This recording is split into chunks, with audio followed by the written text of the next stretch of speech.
Black holes are the darkest things in the universe, but they could become the ultimate power source. The idea of taking energy from a spinning black hole, that used to be science fiction. Now it's serious physics. A hyper-advanced civilization could build an engine this way. An engine that lasts for trillions of years. You'd have to steal momentum from it. From this cosmic vortex, and the society that tries that, what kind of society would that be? It's about going to the edge, where natural law stops being a limit and becomes a tool. And then you have to ask, what does it mean for a civilization to last longer than the stars, to outlive them completely? The core of this engine is theft. A cosmic theft. In 1969, Roger Penrose saw how to do it. He looked at the math of a spinning black hole and found a loophole in reality itself. That idea is the Penrose process. To see it, you picture a region just outside the event horizon, not the point of no return, not yet. It's a zone called the Ergosphere. Pure chaos. There, spacetime isn't just curved, it's dragged. The black hole's spin pulls the fabric of the universe around it, like a whirlpool dragging water. If you stood there, you couldn't stand still. You'd be forced to move, to spin with it, because space itself is moving. Now, a mission, a cargo container, packed with raw material, is sent into this Ergosphere. At the right moment, it splits into two pieces. That's the crucial move. One piece on a precise path is sent crashing into the black hole.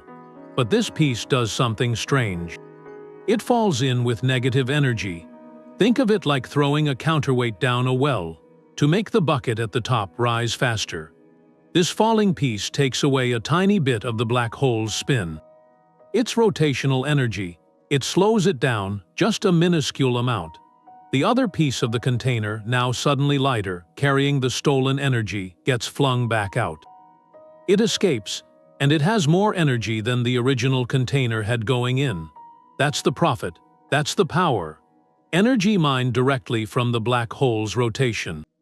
Converted from a portion of its mass, the black hole pays for this. It spins slightly slower. It's a trade.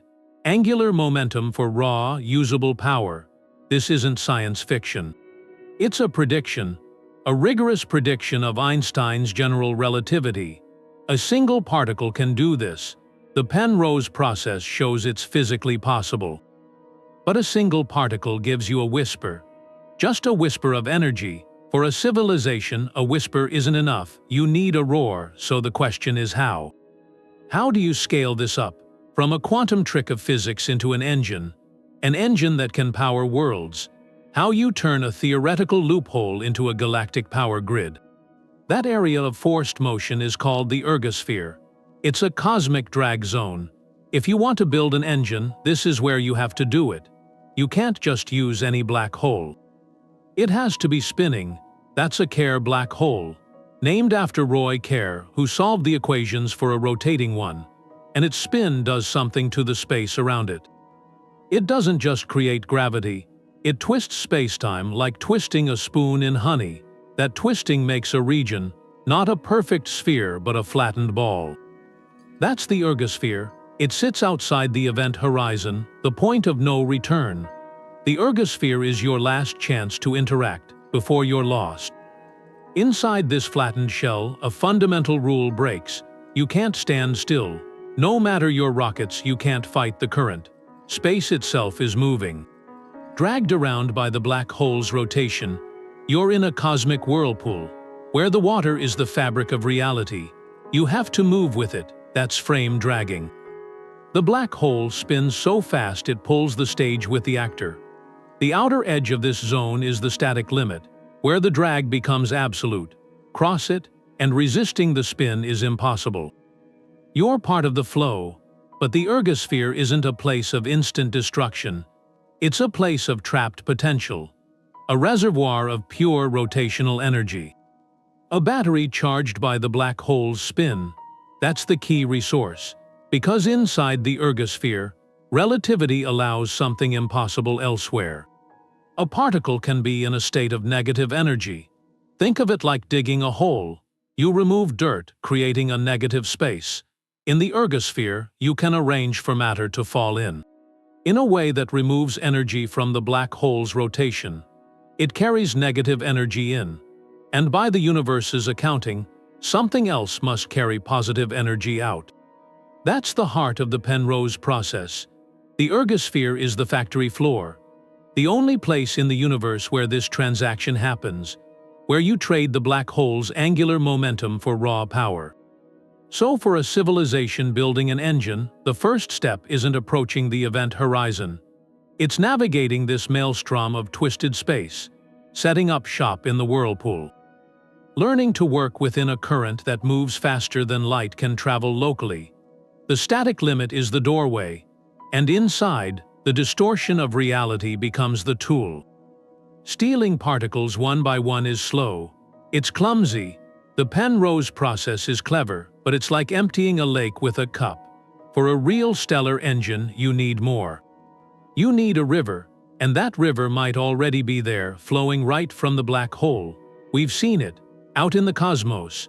When we look at the centers of far-off galaxies, sometimes we see the most incredible light.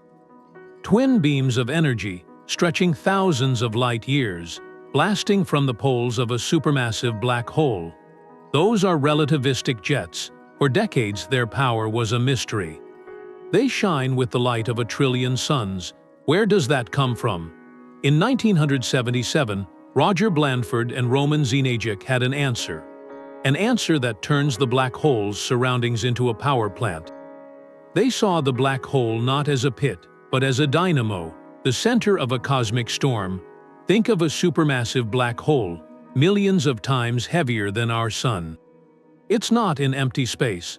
It's surrounded by a whirlpool, a glowing disk, an accretion disk, superheated gas and dust spiraling in, heated to millions of degrees by friction and gravity. And this swirling plasma has magnetic fields, incredibly powerful ones. Those fields aren't from the black hole itself. A black hole has no hair, they say. It only has mass, spin, and charge. No magnetic field of its own, but the plasma in the disk is charged. Its motion creates these fields, sustains them. Like a generator on a galactic scale. Now remember the ergosphere, that zone of twisted spacetime. The black hole's spin doesn't just drag space. It drags these magnetic field lines anchored in the plasma. It grabs them and twists them into a colossal coil. Imagine spinning the cord of an electromagnet at nearly light speed. The effect is staggering. This twisting, this frame dragging of the magnetic field, creates an astronomical voltage. A potential difference so huge it can tear space apart, making a sea of particles and antiparticles. This electromagnetic storm becomes the engine. The twisted magnetic fields channel that power. They funnel it. They focus it into two narrow, intense beams that erupt from the black hole's poles, perpendicular to the disk. Those are the jets we see. And they're not just light. They're torrents of magnetized plasma, moving over 99% light speed. They carry away the black hole's spin energy. They're how the black hole slows itself down. And in doing that, they release more energy than all the stars in a galaxy combined. For a civilization, this isn't just a show. It's infrastructure. The Blandford-Znajek process is a continuous generator, self-sustaining. It doesn't need you to split containers precisely. It runs as long as there's plasma in the disk and the black hole keeps spinning. You could put energy collectors in the path of the jets, vast sails or grids light years away to catch a fraction of that torrent. Or more directly, you could tap the electromagnetic energy from the twisted fields themselves. Before it even forms the jets, draw power right from the dynamo. This process is potentially millions of times more efficient than the Penrose trick. It's the difference between catching raindrops and diverting a waterfall. But to even think about doing that raises a new question. What kind of mind could build on that scale? And more importantly, why would they need to? A Dyson sphere around a sun, that's a child's idea next to this. The old concept, a shell built to catch a star's light, is about collecting a steady glow.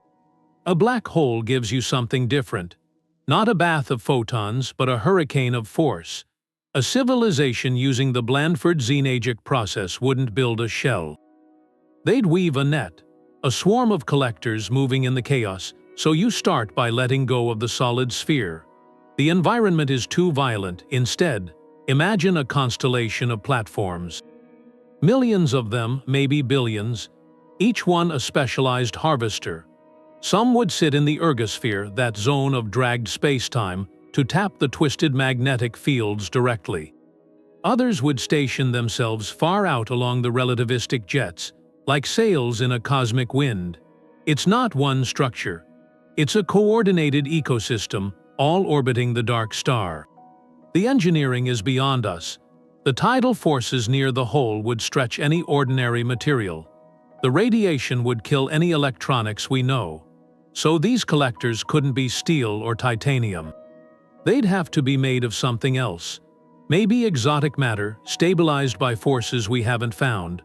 Or maybe they aren't solid objects at all. Each collector might sit inside a bubble of artificial force fields. A shield that holds a pocket of stable space inside the storm, smoothing the tides and blocking the radiation. Those fields would be the real skeleton. The hardware inside is almost secondary, a delicate instrument protected in an immovable shell. The purpose of this swirling net has layers. Its main job is to siphon power.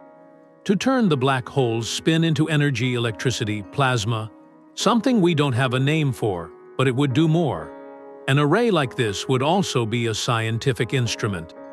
Each collector is a sensor, tasting the plasma, measuring the magnetic fields, listening to spacetime itself. The data coming back would map physics at its most extreme.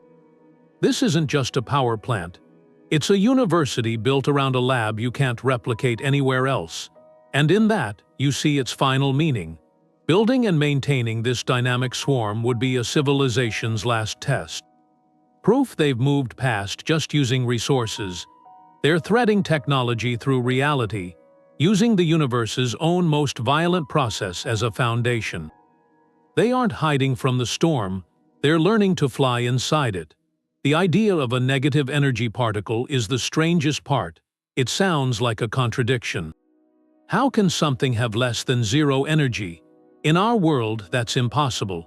But the Ergosphere isn't our world. The rules of gravity and rotation rewrite everything there. And negative energy there, it's not anti-energy.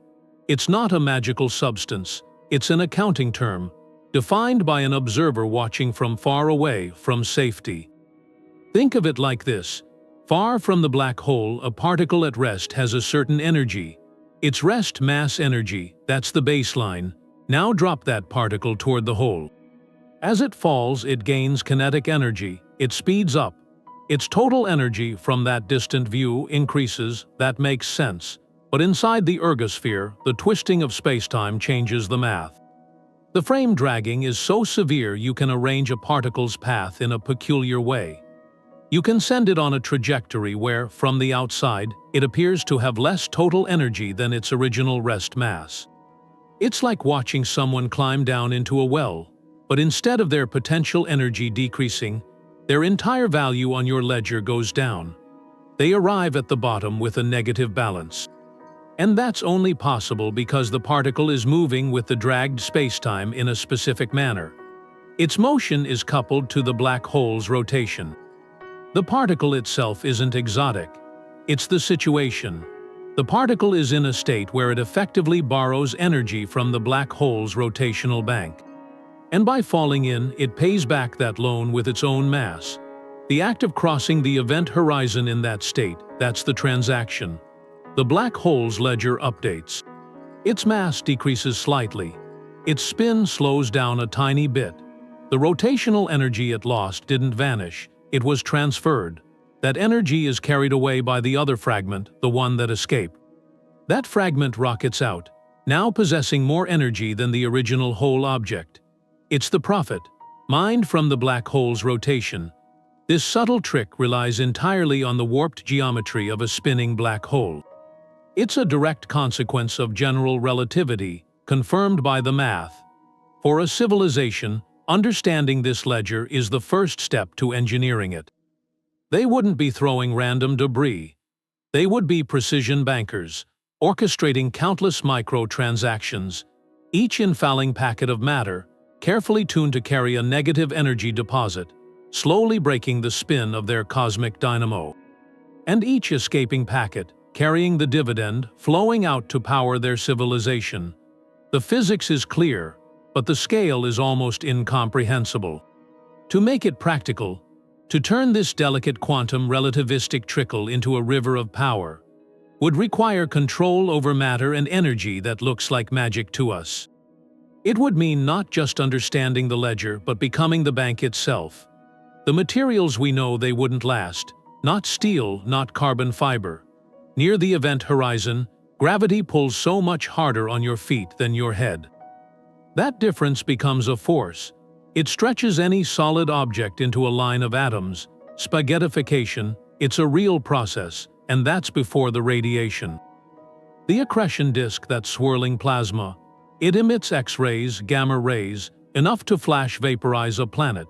So a civilization building here can't use steel. Can't use rock. They need something else. One possibility is theoretical. They might build with cosmic strings. These are hypothetical, one-dimensional defects in spacetime. Threads of pure energy from the universe's birth.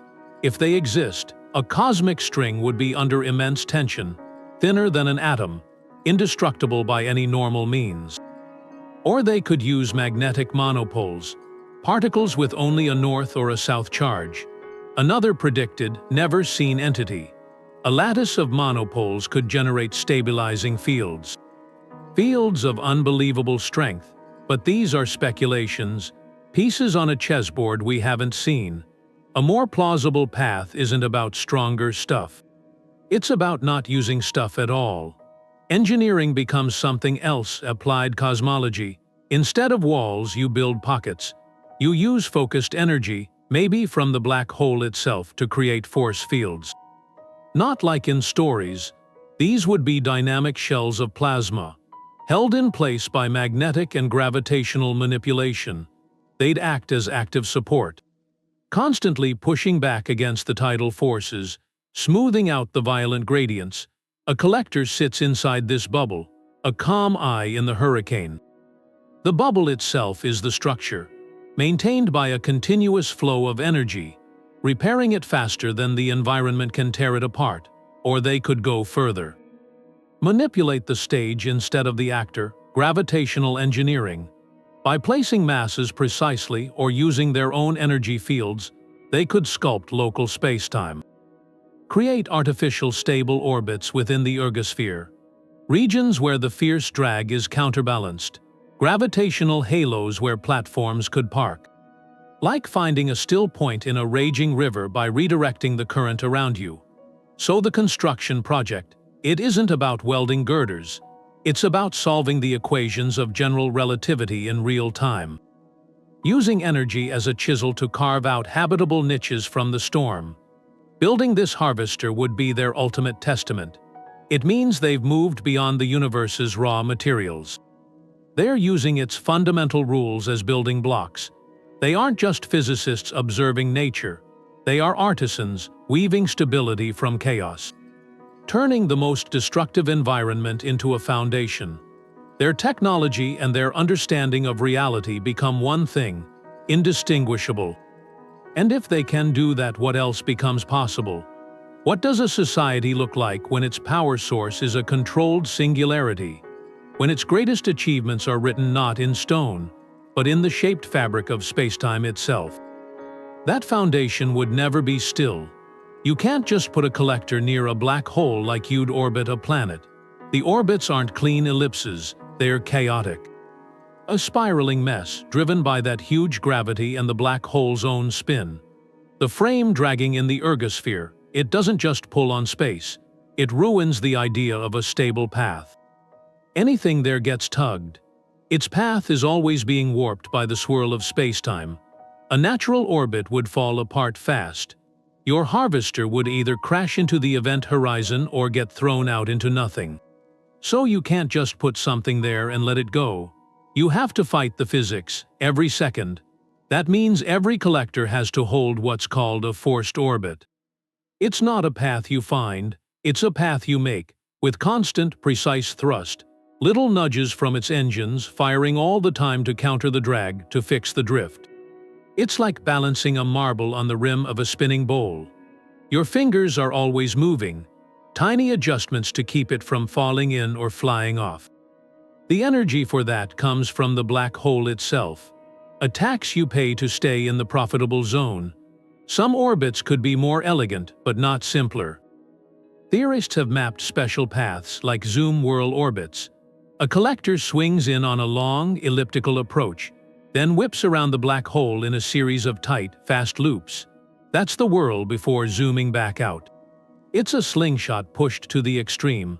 On each close pass during the whirl, the collector dives through the most intense part of the ergosphere, the core of the magnetic storm, and harvests a huge burst of energy. Then it coasts out to a safer distance to offload that energy or get serviced before the cycle starts again. It's a harvesting rhythm, a pulse timed to the black hole's own heartbeat. But that heartbeat changes, that's the deepest challenge. The whole point of the engine is to pull out rotational energy. As you succeed, the black hole spins down. Its mass drops a little. Its ergosphere shrinks. The conditions of the storm you're flying through are always shifting. The perfect forced orbit from 100 years ago is now a death spiral. So the whole swarm, that vast constellation of collectors, has to be a living, intelligent network. Every unit is talking constantly, sharing data on the local spacetime curvature, magnetic field strength, radiation flux. A central intelligence may be distributed, processes that flood of information in real time. It recalculates trajectories, coordinates thrust maneuvers, repositions the entire fleet in a continuous, adaptive dance. This isn't just engineering, it's a symbiotic relationship with a dying star. You're not just taking from the black hole, you're managing its slowdown. Your civilization becomes the caretaker of a cosmic process, guiding it gently to stretch the harvest across eons. The orbital dynamics become a language, a way of talking to gravity itself. And in that endless, precise dance, you see the true mark of a master civilization. Not in the energy they capture, but in the flawless, silent grace they use to move through the storm. Every engine needs fuel. For this one, the fuel is its own spin. The Penrose process, the Blandford-Znajek Mechanism, they're not free. They work by taking from the black hole's rotation. Every particle flung out, every jet of plasma, is paid for by a slight slowdown. That furious whirl is what powers it, and that spin is finite. It can run down. So there's a question for any civilization that builds this. What happens when the spin stops? A black hole with no rotation is called a Schwarzschild black hole. It's simpler mathematically and far less useful. Without spin, there's no ergosphere, no frame dragging, no twisted magnetic fields to power jets. The Penrose process becomes impossible. The Blandford-Znajek mechanism falls silent. The event horizon becomes a perfect, featureless sphere. You're left with just gravity, a deep, static well. You could still get some energy in theory by lowering matter into it, capturing the gravitational potential, but it's a trickle. Compared to the roaring river of a spinning hole, it's the difference between a waterfall and a dripping tap. So for a civilization thinking in eons, this isn't just an endpoint. It's a resource management problem. Their ultimate power source has a lifespan. It's a battery that can be drained. And that changes the project. It stops being about simple extraction. It becomes about stewardship. Could you slow the drain? Could you reverse it? The answer might be yes. You could recharge it. A black hole gains spin by eating matter that's already moving. If you feed it material from an accretion disk, material swirling with tremendous angular momentum, that spin gets transferred. The black hole speeds up. So a civilization could become galactic shepherds. They would manage the fuel supply, they would funnel matter. Gas clouds, asteroids, spent stellar material into precise orbits. They would feed it a controlled diet of high-spin fuel. calculated to offset the energy they take out. This turns the black hole from a one-time battery into a rechargeable engine. The civilization isn't just a consumer. They become the operators of a galactic-scale power plant. Their focus shifts from harvest to cycle management. They might have periods of intense energy draw, letting the black hole slow to a crawl. Then, they might embark on grand projects to gather new fuel from neighboring star systems. A millennia-long effort to spin it back up for the next cycle. This vision changes their relationship with the universe. Their survival is no longer tied to the life and death of stars, which flicker out in billions of years. It's tied to the dynamics of spacetime itself, and to their ability to gather and manage momentum on an interstellar scale. The black hole engine becomes the heart of their civilization. Its rhythmic spin, controlled, replenished, sustained, becomes the slow, steady heartbeat of their endless future. A future measured not in generations, but in rotations of a dark star they learn to feed. 29%. That changes everything. With Einstein's equation, a black hole's mass is partly energy, and if it's spinning, you can take some of that spin. Up to 29% of all its mass energy. To see what that means, think of our Sun. All the light and heat it will ever make over its whole life comes from less than 1% of its mass. So a black hole, just a few times heavier than the Sun, holds the energy of 1,000 suns. But the supermassive ones, that's where it gets galactic. Like Sagittarius, a star in the middle of our galaxy, 4 million times the Sun's mass. The spin energy it could give up equals millions of supernova. Not one explosion, but a steady flow. A river of power that could last billions of years. Trillions, that's the scale. It redefines a civilization. With an engine like that, you're not powering cities. You're powering destiny. Interstellar travel stops being a huge expedition. It becomes infrastructure. A fleet of ships, each like a world, pushed by just a piece of that output. Crossing between stars not over generations, but in a manageable time. That energy could hold up habitats we can't really picture. Artificial worlds. Rings around stars, but maybe the deepest use isn't for moving or building. It's for thinking, computation. Take a big part of that cosmic power and run simulations. Solve physics, host consciousness. The scale of thought could be as big as the galaxy. You could model the birth and death of universes, run a near-infinite library of histories. And then there are projects that sound like myth. A civilization with that power might not just live in the galaxy. They might garden it. Use energy beams from the black hole's jets to spark star formation in quiet nebulae. Nudge star orbits to stop supernova near their space. Or slowly take apart old, cold stars to recycle their material. The output from a black hole engine doesn't just meet needs. It sets the ceiling for ambition. It answers what you do after you've beaten scarcity. You turn to the architecture of the cosmos itself. You go from inhabitants of a galaxy to its stewards. Its architects. The quiet spin of a dark star becomes the heartbeat of a living, thinking, growing galactic community. And that leaves one last, haunting thought. If this is possible, and the universe is as old as it is, then why does the sky look so quiet to us? Even a perfect engine can't avoid the law, entropy. That drift toward disorder. A black hole engine, for all its power, would face this, on the largest scale. Every time you convert that raw spin into power, you get waste. Not smoke, heat, simple radiant heat, at a level that's hard to grasp. Think of a galaxy's total energy output. Now imagine a few percent of that, just radiating away as warmth. That's the byproduct. The thermal signature of a civilization at the peak of physics.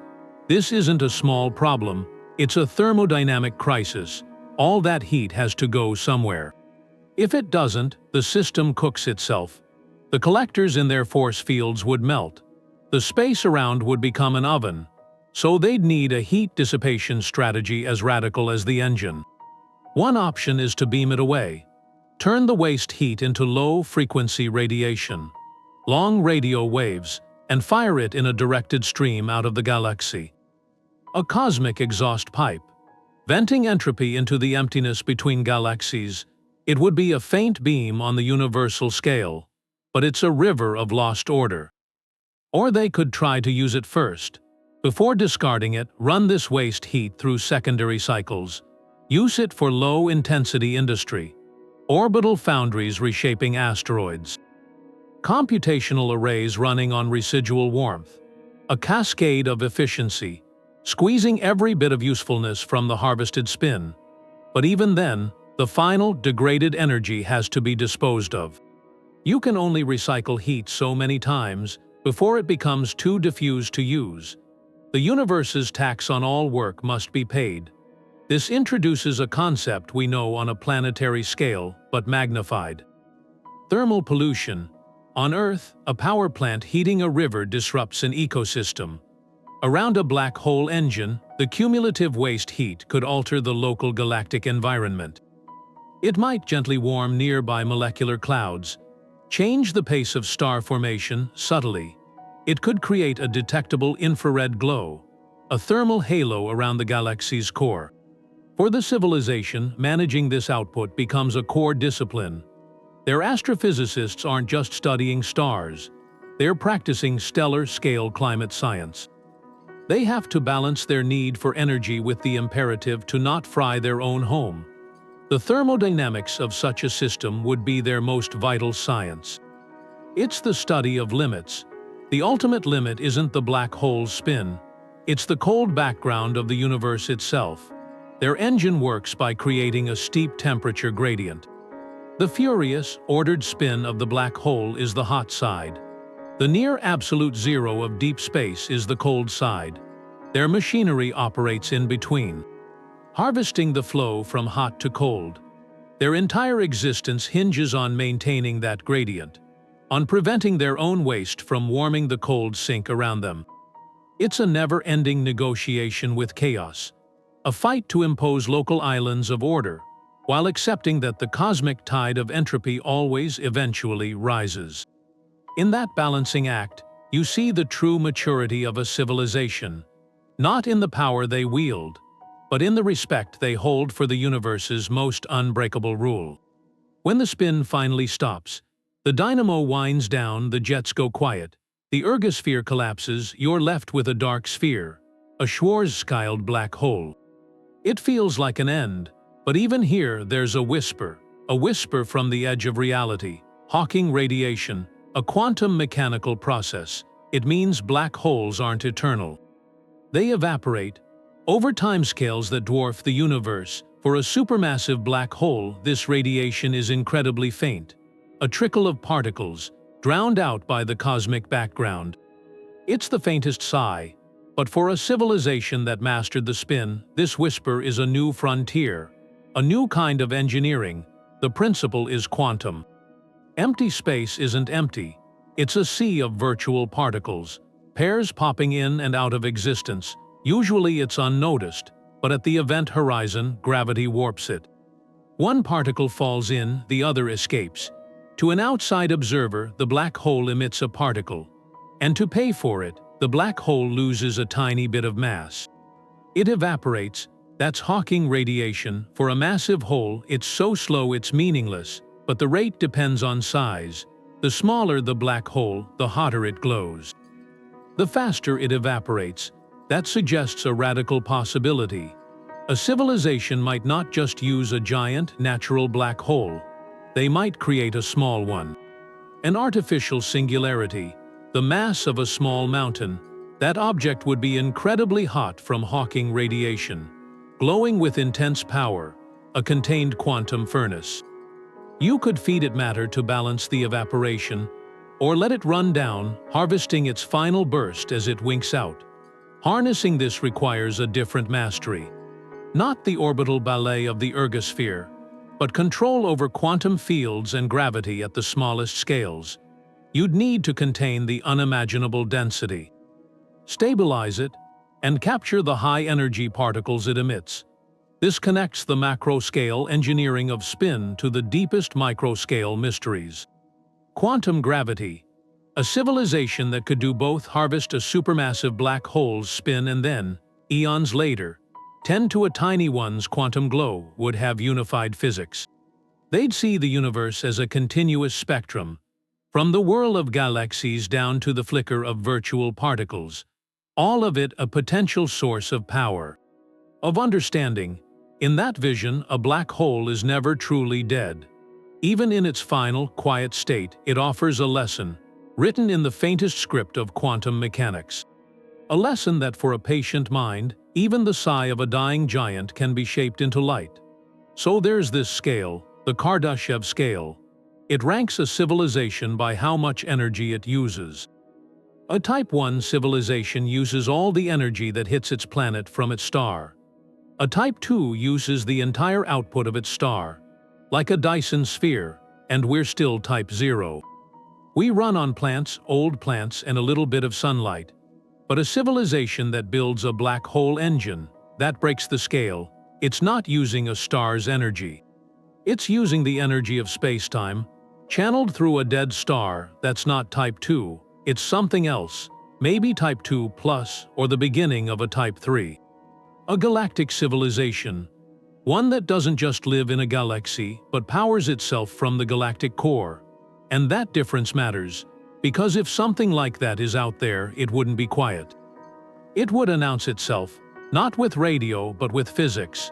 It would leave a mark in the light we see. We've been listening for whispers in the search for aliens. But maybe we've been listening for the wrong thing. The most advanced beings might not be talking. They might be building, and their construction sites would shine across space.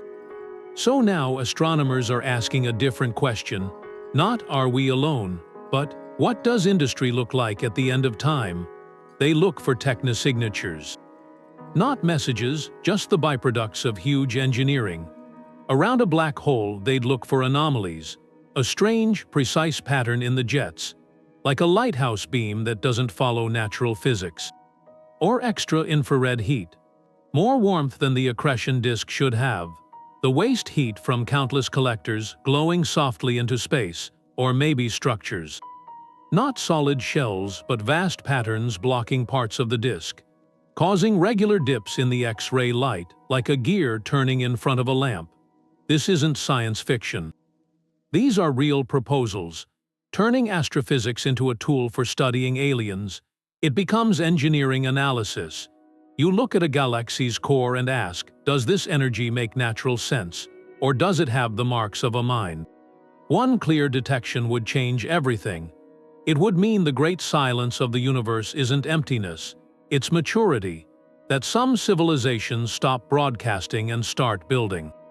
And their monuments aren't statues, they're engines made from gravity and light. Finding one would be the ultimate discovery, proof that intelligence isn't a dead end. It's a path that goes from a campfire to harvesting a spinning dark star.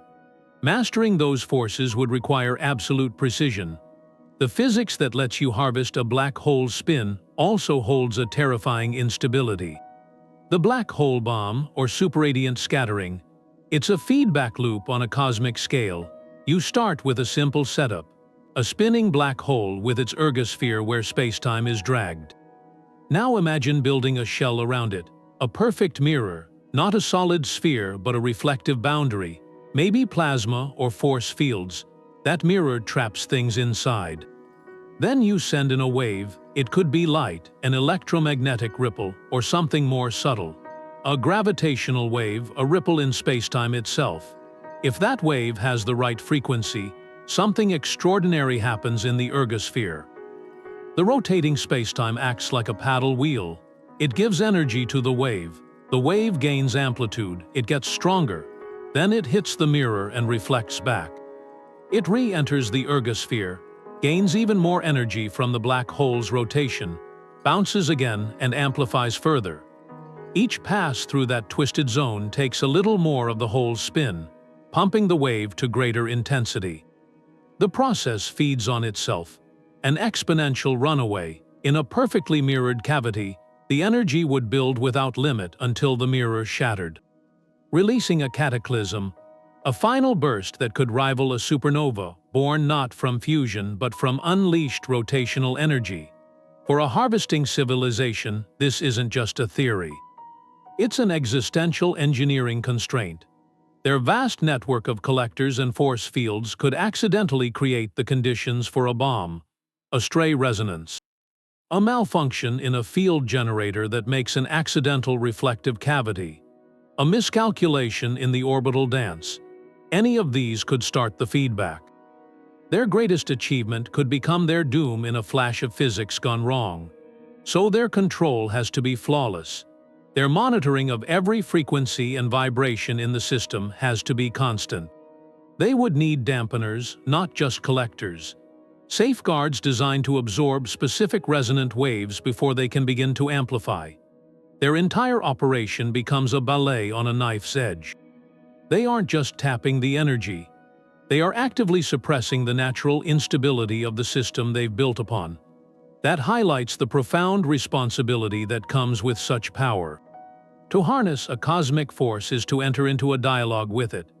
You have to understand its moods, its tendencies, its potential for fury. The black hole bomb scenario teaches that the universe's most potent energy sources are often poised between two states: engine or detonator. The difference lies in the wisdom and the humility of the hand that guides it. That dialogue with the cosmos would be in a distorted language. Because near the black hole, reality warps. It warps space and it warps time, which becomes the ultimate logistical problem. You have a collector platform deep in the Ergosphere, and it experiences time dilation. Clocks slow down severely. For a worker or a computer on that platform, 1 hour of work might be a year for the central civilization, orbiting far away. So running a synchronized operation, it just breaks. You send an instruction, adjust field strength by 5%, and then you wait a year for the confirmation to come back. But for the collector, it got your message, processed it, and replied almost instantly. Real-time coordination falls apart. You can't have a conversation across that gap. You can't have a quick meeting. The collector is living in a different time frame, isolated by gravity. So you have to redesign everything about management and intelligence. These platforms couldn't be remote controlled.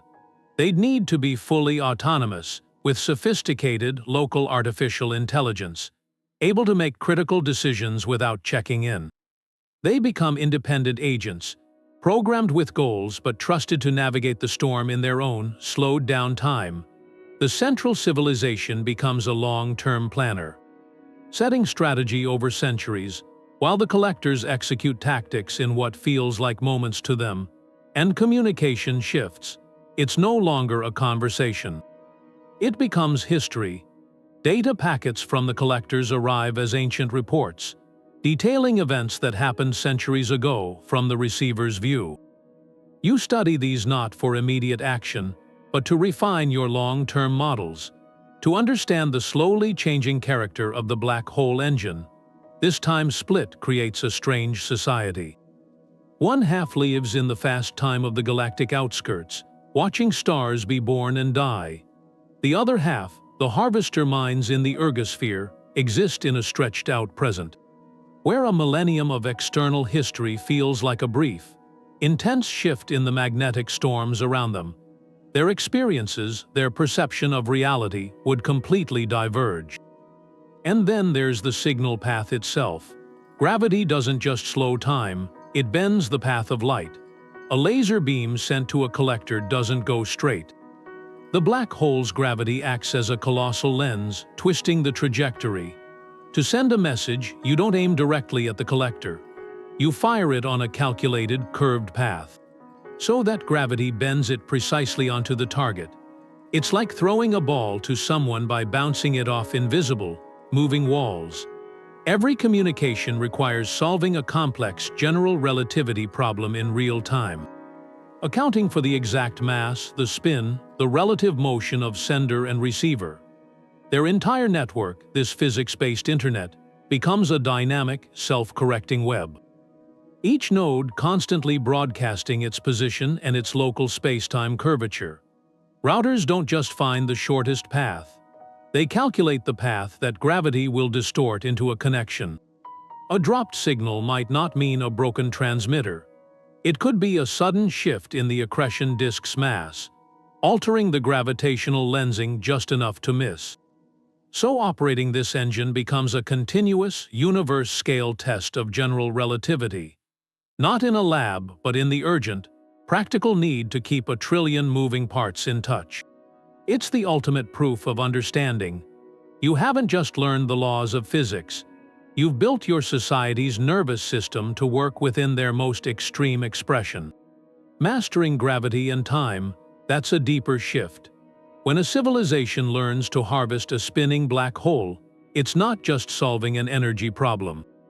It's answering a fundamental question. Life, for all its complexity, has always fought a losing battle against the universe's drift toward disorder. Entropy, we build orderly structures and watch them decay. We concentrate energy and see it dissipate, waste heat. A black hole engine changes that equation. At least within that civilization's sphere of influence, it's a local triumph, order over chaos, a declaration. Life isn't just a passive passenger, it's an active force. One that can reshape the very foundations of physics to sustain itself. And with that power, a virtually limitless font of power, the concept of scarcity evaporates. Not just energy scarcity, but all the things energy provides: computation, material synthesis, interstellar travel, that's the threshold. A true post-scarcity existence. So what happens then?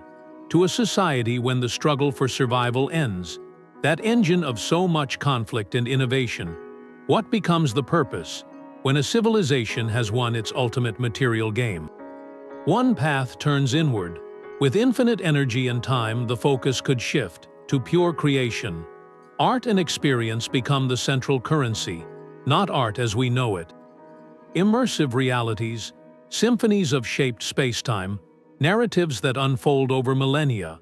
The inner lives of individuals or vast collective minds could become universes, rich with meaning we can't yet fathom. Another path turns outward. The galaxy becomes a garden to tend or a canvas. With the power of a black hole, such beings could embark on projects. Projects that seem like mythology to us, moving stars into new arrangements to prolong their lives, building artificial worlds on scales that dwarf planets. Maybe even beginning to address entropy on a larger scale. Finding ways to recycle the heat death of the universe itself. The engine becomes a tool for cosmic stewardship. That's the profound weight of it. The black hole engine, it's not merely a machine, it's a doorway, a passage, from a civilization defined by what it needs, to one defined by what it dreams, the quiet spin of that dark star. It marks the end of one chapter, the chapter where life is subject to the universe's whims. And the beginning of another, a chapter written by the universe's conscious inhabitants. The choice looks obvious. Stars are everywhere, they are natural furnaces. But that's the problem, they're natural.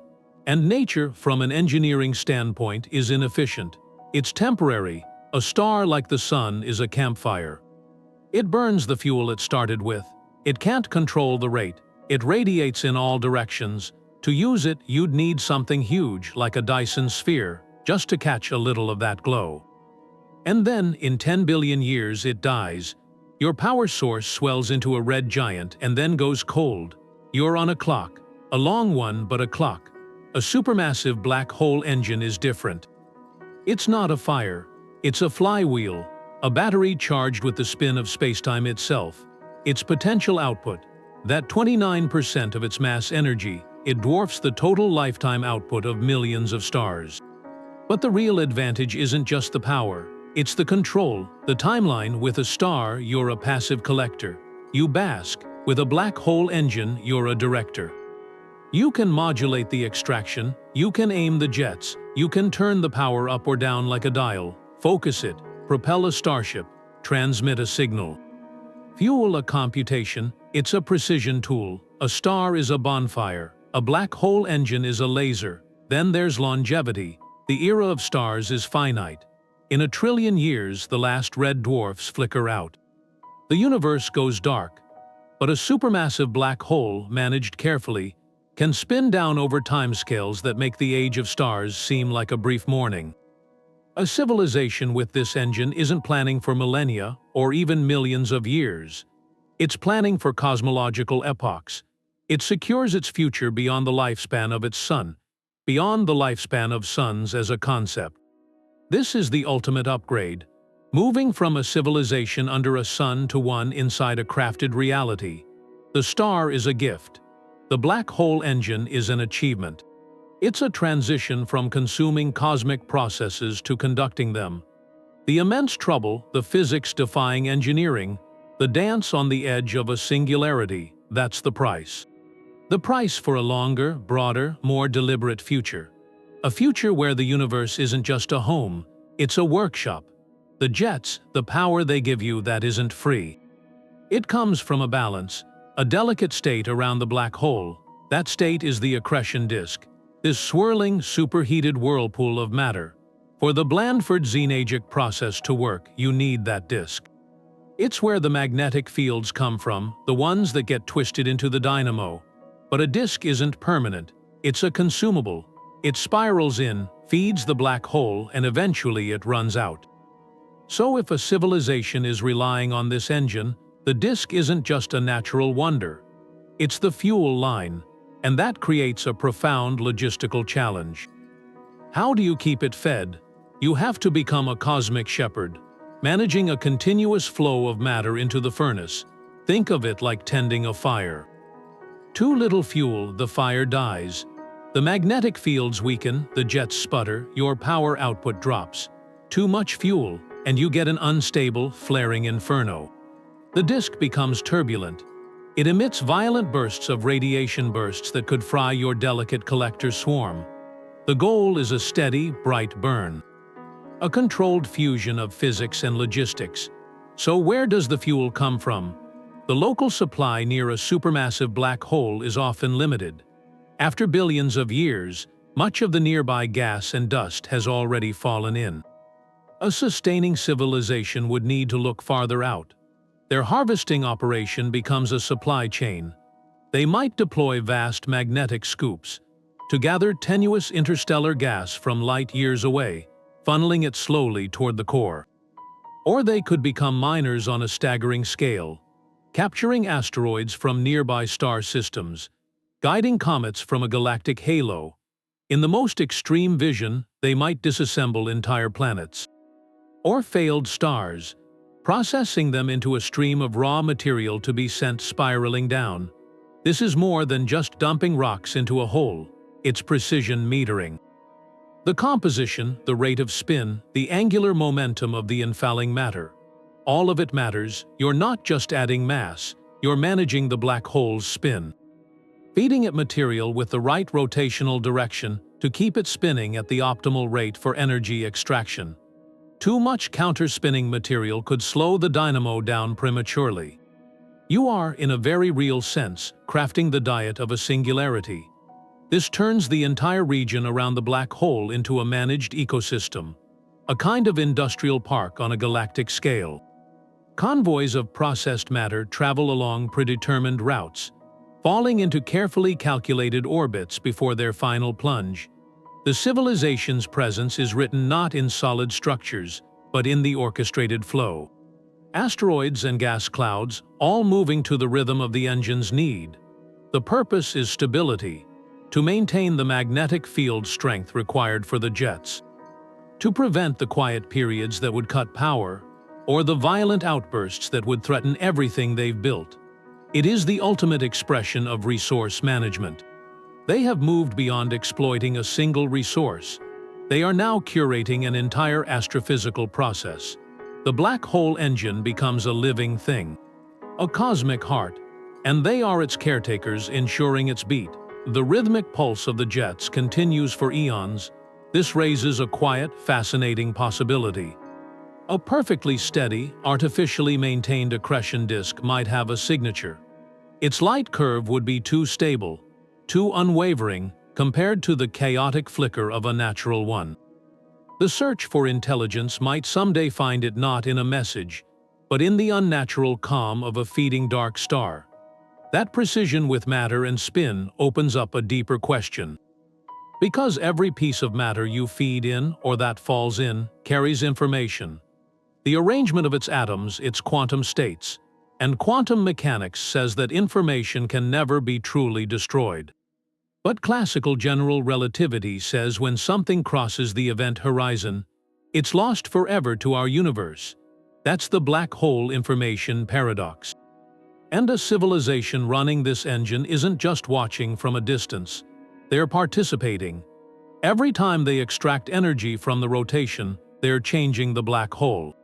They're accelerating its evaporation through the Hawking process, forcing it to reveal its secrets. So what happens to all that information locked inside? Does it leak out, scrambled in the Hawking radiation they might be harvesting? Or is it preserved in some subtle alteration to the event horizon itself, a change their instruments could detect? Their whole operation becomes a grand experiment, a test of quantum gravity in real time on a cosmic scale. The power plant, with its collectors and jets, doubles as the most powerful particle physics lab ever conceived. Each pulse of energy they capture isn't just power, it's data, a signal from the boundary where gravity and quantum mechanics meet. By measuring the precise spectrum of the radiation, the Hawking radiation, the jet emissions, even the thermal glow of the accretion disk, they could be looking for patterns. Patterns that reveal how information is encoded and preserved. They might find deviations from simple theory. Hints of a deeper structure to spacetime may be at the Planck scale. Their technology, built for energy, could provide the first empirical answers to questions that exist now only on chalkboards and in simulations. Questions about the holographic principle, where all the information within a volume of space might be encoded on its boundary. Their black hole's event horizon is that boundary, and they are the ones taking the measurements. So the civilization's motivation expands. Yes, they built the engine for survival, for a post-scarcity existence across eons. But the ultimate prize might be understanding. The universe's final lessons are written in the slow fade of a spinning dark star. And they have a front row seat, with instruments of their own making, ready to read them. The engine's power could reshape the galaxy's geography. A harnessed black hole would be more than a power plant. It would be the ultimate crossroads. The central hub of an interstellar civilization. Its gravity and directed energy would make it the nexus for travel, communication, and commerce, on a galactic scale. First, transportation. The black hole's immense gravity well is a natural accelerator. Starships could use it for slingshot maneuvers, unprecedented power. A vessel could swing close, using the twisted spacetime of the Ergosphere. Not just for a speed boost, for a trajectory-altering kick. A carefully calculated approach could fling a ship across the galaxy at a significant fraction of light speed, and this isn't a one-way trip. The same gravity well, managed by control systems, could act as a braking mechanism. For incoming vessels, a ship returning from the void could use the engineered magnetic fields and plasma streams as a cosmic brake, shedding velocity safely before entering the hub's controlled space. The black hole becomes a galactic roundabout, a single point where all journeys can begin and end with maximum efficiency. Then there are the jets, those focused beams of pure energy already channeled for power. They have a second use, more dynamic. They could propel light sails, not the small, delicate sails we imagine today. These would be vast, shimmering membranes, hundreds of kilometers across. Positioned in the path of a jet, such a sail would be pushed by pure radiation pressure, accelerated to relativistic speeds. On a beam of energy as wide as a solar system, this would be the express lane, a highway of light for cargo and passengers traveling between star clusters. The hub's traffic control would be a masterpiece of astrophysical engineering, coordinating the slingshot trajectories of thousands of ships, with the pulsed beams for the light sails, all while avoiding the delicate collector's swarm and the violent accretion disk. It would be a ballet of epic proportions, run by intelligences that think in orbital mechanics and relativistic physics. as a native language, and where ships go, communication follows. The hub would naturally become the center of the galactic network. Signals could be boosted and focused using the black hole's gravitational lensing. Sent along clear paths carved by the managed jets, important data would flow through this central node, the most secure and powerful relay imaginable. So you have energy, transportation, and communication, all converging on one point. This engineered singularity becomes Grand Central Station for an entire galaxy. A place where beings from a million worlds might meet, where cultures exchange not just goods, but ideas, art, and stories across the stars. The civilization that builds this isn't just surviving. It's building the infrastructure for a connected, living galaxy. The dark heart of the Milky Way, or any galaxy, would no longer be a place of danger and mystery. It would be the brightest beacon of organized intelligence in the cosmos, a place where the universe comes together. Trillions of years from now, the universe is different. The stars are gone, the last red dwarfs have burned out. Galaxies drift apart in the dark, that's the degenerate era. In that era, black holes are some of the last sources of energy. For a civilization that learned to harvest their spin, that's not an ending. It's the start of their real timeline. Their project becomes a legacy, a multi-trillion-year legacy. One continuous effort across cosmic epochs. And that changes what survival means. It's not about lasting another century. It's about becoming a permanent part of the universe. A conscious thread through time. So imagine their reality. The sky isn't dotted with lights. It's dominated by black hole silhouettes and the faint glow of white dwarfs. Their light comes from within, from the controlled energy of their singularities. Their cities aren't on planets. Planets are gone, dismantled. Their habitats are artificial. Orbiting the calm, dark hearts of their power sources, they live in bubbles of order, islands of warmth in an ocean of cold. Their history isn't measured in dynasties. It's measured in the slow spin-down of their black holes. A project manager might oversee a phase that lasts longer than the entire age of stars.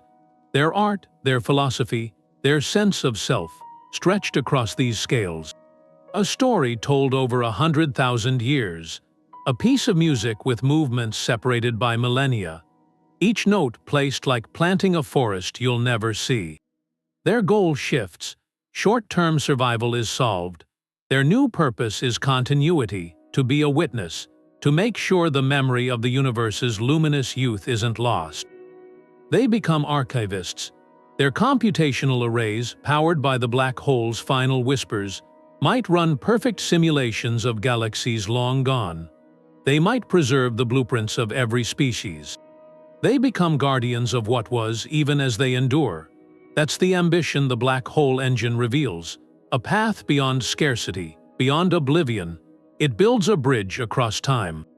From the bright dawn to the cold twilight, the civilization that walks it is no longer just an inhabitant. It becomes the universe's memory, its enduring consciousness.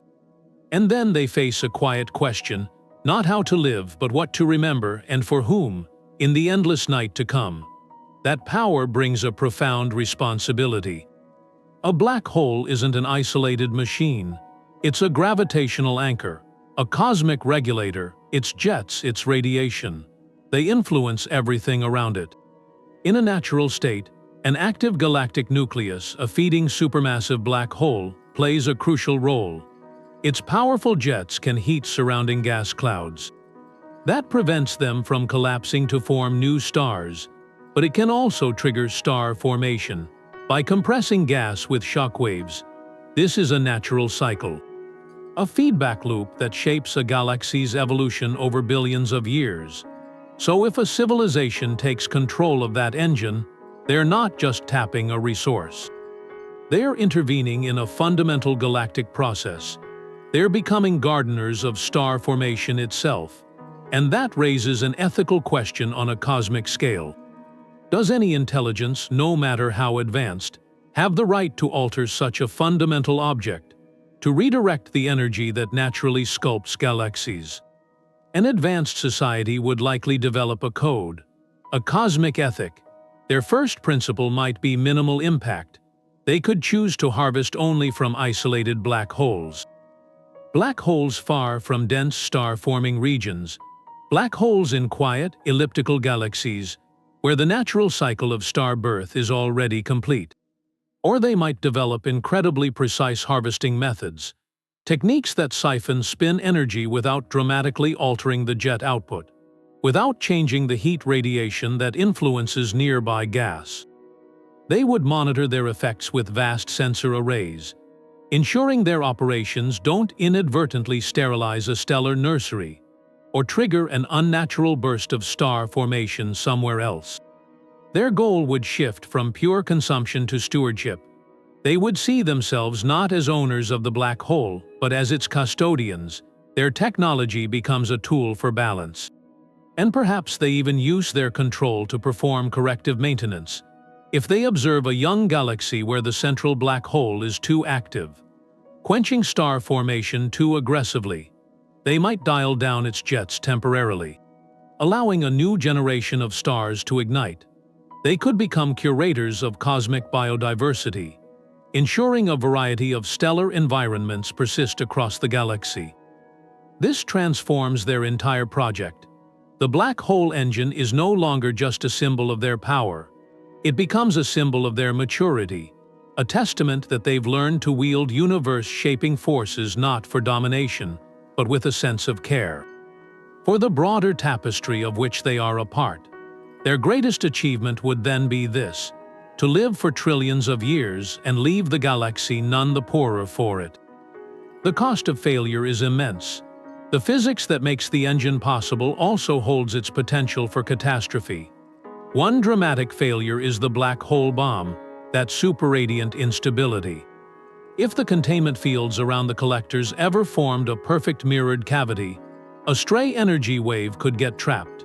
Each pass through the ergosphere would amplify it, stealing more spin from the black hole. A runaway feedback loop. The energy would build exponentially until the cavity shattered, releasing a blast of radiation powerful enough to scour nearby space. An artificial quasar eruption from a single engineering flaw. Another danger is mismanaging the fuel. The whole system depends on a stable, controlled accretion disk. If the flow of matter becomes too chaotic, or if a large object like a rogue star is pulled in, the disk could flare with the fury of a natural quasar, unleashing bursts of X-rays and gamma rays. That radiation wouldn't just threaten the collector swarm. It could propagate for light years, disrupting or sterilizing any biological ecosystems within entire star systems. Their power plant could become the greatest threat to their own domain. Then there's orbital decay. Each collector platform maintains its position through constant, precise thrust. A major systems failure, a miscalculation, a collision with debris could send one tumbling.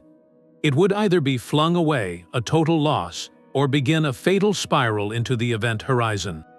A single collector falling in might be manageable, but a cascade failure, where one falling disruptor triggers others to fall, could lead to a catastrophic chain reaction.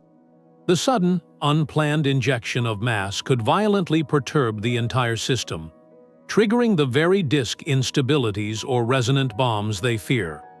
These aren't minor engineering challenges, they're existential risks. The protocols to prevent them would have to be as advanced as the engine itself. Redundancy layered upon redundancy. The collector swarm would need distributed intelligence, so no single point of failure could doom the whole. They might design the entire megastructure with a rapid disassembly protocol, a way to deorbit and safely scatter the collectors at the first sign of a critical instability, sacrificing the engine to save the civilization it powers. Their safety systems would engage in a constant, silent conversation with the black hole, monitoring millions of parameters, running predictive simulations in real time to foresee disasters centuries before they manifest. It underscores the ultimate lesson. Cosmic scale power demands cosmic scale responsibility. The risk management here isn't about preventing a factory fire. It's about safeguarding light years of space from unintended consequences. The civilization that succeeds has learned more than physics. It has learned profound restraint. It understands that true mastery isn't the ability to turn a singularity on, but the wisdom to know how to turn it off. Before you build an engine, you look for what nature's already built. And the prototypes are out there, across the cosmos. In distant galaxies, quasars shine with the light of 1 trillion suns. That light is waste. It's the waste from a supermassive black hole eating matter, powering jets through the Blandford-Znajek process. It's a natural version, a chaotic, wildly inefficient version of what you might try to build. Then there are microquasars, smaller versions in our own galaxy. A stellar black hole feeding from a star, making miniature jets. These aren't power plants, they're storms, cosmic storms, but for an engineer, a storm is a blueprint. It shows you the physics, the raw physics with no safeties on. By studying these, a civilization could see the potential, the untamed potential. They could measure the jet energy. Map the magnetic fields indirectly by looking at light polarization. Study how the accretion disk gets unstable, leads to violent flares, and learn what to avoid. Nature's been running these experiments for billions of years, across different masses, different spins. Each quasar is a data point, each microquasar. A lesson in how spacetime and plasma and magnetism interact. Under the most extreme conditions, a civilization thinking about building a harvester would have observatories. Observatories that make our best telescopes look like toys. They could watch these natural engines in detail, across the whole electromagnetic spectrum. And beyond into gravitational waves. They wouldn't just see a bright point, they'd see the mechanics, the intricate mechanics of the dynamo. This watching, this observational phase might lead to something else. Some of the most energetic events in the universe, certain gamma-ray bursts, or fast radio bursts with odd signatures, might be natural, catastrophic versions of the Penrose process. Or the black hole bomb. A star torn apart by a black hole, its debris falling in with just the right spin, could trigger a brief, monstrous energy extraction. An unstable resonance in a galactic core could lead to a superradiant explosion. These would be nature's failed experiments, or maybe its successful ones. Releasing energy in a single flash instead of a steady stream. For a civilization trying to learn, these cosmic fireworks are more valuable than any lab test. They show the limits, they reveal the breaking points, they show what happens when the system runs away. The ultimate case studies in what not to do. So the path to a controlled engine might start with centuries of astrophysics, millennia even, not as abstract science but as applied engineering. They'd catalog every violent event in the sky. Simulate them, decode them. They'd be reverse engineering the universe's own power plants, learning from its trial and error, before they ever laid a foundation stone in the Ergosphere. Their first structure might not be a collector. It might be a sensor array, an array of unimaginable scale listening to the galaxy's heartbeat, waiting for it to reveal the final secrets. The most profound use might be for thought. With that much energy, you could build a computer, but not just a bigger computer, a different kind of mind. A black hole computer. Theorists have looked into this, Seth Lloyd and others. They suggest the ultimate physical computer might involve black holes. Their gravity, their quantum properties, could do calculations no silicon chip could ever do. So the energy from the engine wouldn't just power cities. It could power simulations, simulations of staggering depth. You could model a universe from the first instant to the last star. You could run a perfect simulation of your own galactic history. An ancestor simulation, but on a cosmic scale. Every person, every choice, every weather pattern on some forgotten world, all in flawless detail. And this isn't about predicting the future. It's about understanding the past, exploring every possible path a civilization could have taken. It turns energy into pure information, into memory, into meaning. The black hole, which simplifies matter completely, becomes the thing that complexifies thought. Its power doesn't just sustain bodies. It sustains curiosity. It feeds this endless, branching tree of questions. What if we had chosen differently? What if the laws of physics were just a little bit different?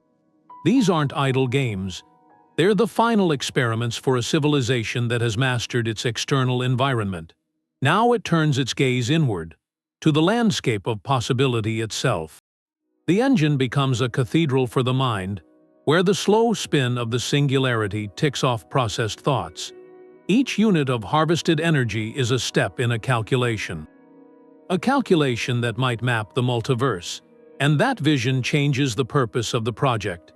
It's no longer an engine for survival, it becomes an engine for wisdom. A silent, spinning heart became their world, not a sun, not a planet, a constructed reality, and that reality seeped into everything. Their stories stopped being about heroes under a yellow sun. They became about the first engineers who braved the Ergosphere, about the long vigil of the collectors. Their myths didn't have gods of thunder. They had entities of spin and entropy. The black hole itself got personified, not as a monster, as a sleeping giant, a cosmic ancestor whose restless rotation gave them life beyond the stars. Their prayers, if they had them, weren't for rain or harvest. They were for stable magnetic fields, for the continued, steady pulse of the jets. Their most sacred texts might be engineering schematics, or the first principles of general relativity recited like poetry. Their art reflected it, not paintings of landscapes, but dynamic sculptures that mimic the frame dragging of spacetime. Music composed in time signatures that stretch across centuries, mirroring the time dilation at the engine's core. Their entire aesthetic was born from the interplay of chaos and order they mastered. The violent beauty of the accretion disk, rendered into form and sound, this engine marked their great divide, the moment before and after. Before, they were a species of a single world, subject to cosmic weather. After, they were the keepers of a singularity. That distinction defined them. It was the foundation of their identity. Are they brilliant creators or arrogant trespassers? That question fueled their philosophy for eons. Some saw the engine as the ultimate act of communion, a way to join the dance of the cosmos, not just observe it. Others warned of a dangerous pact, that in stealing the spin of a dead star, they bound their fate to a force that could, with one instability, erase them. That tension lived in their culture, in their dramas, their debates. It was the central story of their civilization. The silent, spinning heart at the center of their power was also at the center of their soul. It's the artifact that answers the oldest question, what are we? And their answer, written across the galaxy, is this: we are the ones who built a hearth around the dark. Even the greatest engines have a final chapter. You can manage the spin, but you can't make it last forever. Over eons, the careful extraction, the natural processes, they slow the rotation down. The ergosphere shrinks, the jets weaken, and then they fade to a whisper. What's left is a silent mass, no spin at all. A Schwarzschild black hole. And then, on a timescale that makes the age of stars seem brief, the final process starts. Hawking radiation, that quantum whisper from the event horizon. For a supermassive black hole, this evaporation is achingly slow, but it's inexorable. The black hole loses mass, it grows hotter, and it evaporates faster until in a final flash it winks out. For the civilization that built its eternity on this dark star, this is the ultimate horizon. Not of space, but of time. Facing that, their planning shifts, from millennia to what you might call meta-time. Their projects become preparations for the next universe. One strategy could be merger. Could they guide another black hole, a smaller, spinning one, into a controlled collision with their dying giant? The resulting merged black hole would have a new, furious spin, resetting the clock. That would be gravitational engineering of the highest order, orchestrating the dance of singularities across light years, making sure they meet with just the right angle and momentum to create a perfect new engine.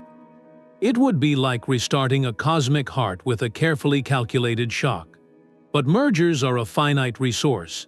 In a dark, expanding universe, black holes themselves drift apart. So the civilization might look deeper, to the fabric of space itself. The vacuum of space isn't empty. Quantum theory says it seethes with virtual particles, a froth of potential energy. This zero-point energy is everywhere. Tapping it would mean moving from harvesting singularities to harvesting the underlying field of reality. The energy density is unimaginably vast, but so is the challenge. Extracting it reliably without destabilizing the very quantum fields that underpin matter. That could be the final physics problem. It would be like learning to draw water from the bedrock of existence. This pushes technology toward the absolute limits allowed by physics. It might involve manipulating the cosmos's fundamental constants, not breaking the laws, but understanding them so completely that you can, within their framework, tune the parameters of local reality. To gently adjust the strength of forces, or the value of constants, in a controlled volume, creating a region where energy extraction from the vacuum becomes stable and efficient. This is no longer engineering matter. It's engineering the stage upon which matter performs.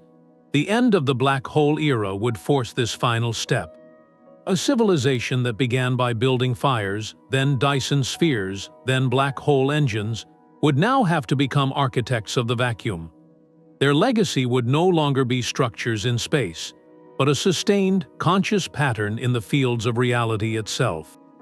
They would transition from being builders within the universe to being subtle weavers of its most fundamental fabric. The ultimate purpose of all that harvested spin, all that managed energy, was to buy the time and gain the understanding to take this last, quiet step into the dark. The Penrose process, that's the starting point. It's this idea that you could take energy from a spinning black hole, just a little bit, a whisper of its spin. That idea grows into something bigger. The Blandford-Znajek Mechanism, it's like a natural version of that. A dynamo, space-time twisting magnetic fields, a kind of fury. And you build from there, in your mind, you imagine collectors, swarms of them, intelligent, dancing right there in the Ergosphere. You imagine managing the accretion flow. But on a scale that's interstellar, huge, you imagine a civilization. Its heart is this silent, spinning thing, and it beats for eons, longer than stars last. This isn't just engineering, it's something else. It's human ingenuity meeting the raw power of the cosmos, a declaration that intelligence at its most advanced might not hide from the universe's violence. It might learn to conduct it, to weave stability from a storm, to build a future right on the edge of a singularity. Right now, of course, it's theory. Thought experiments, the equations say it's possible, but the practical barriers, they're walls, for us, insurmountable, but that's the value. It forces you to think big.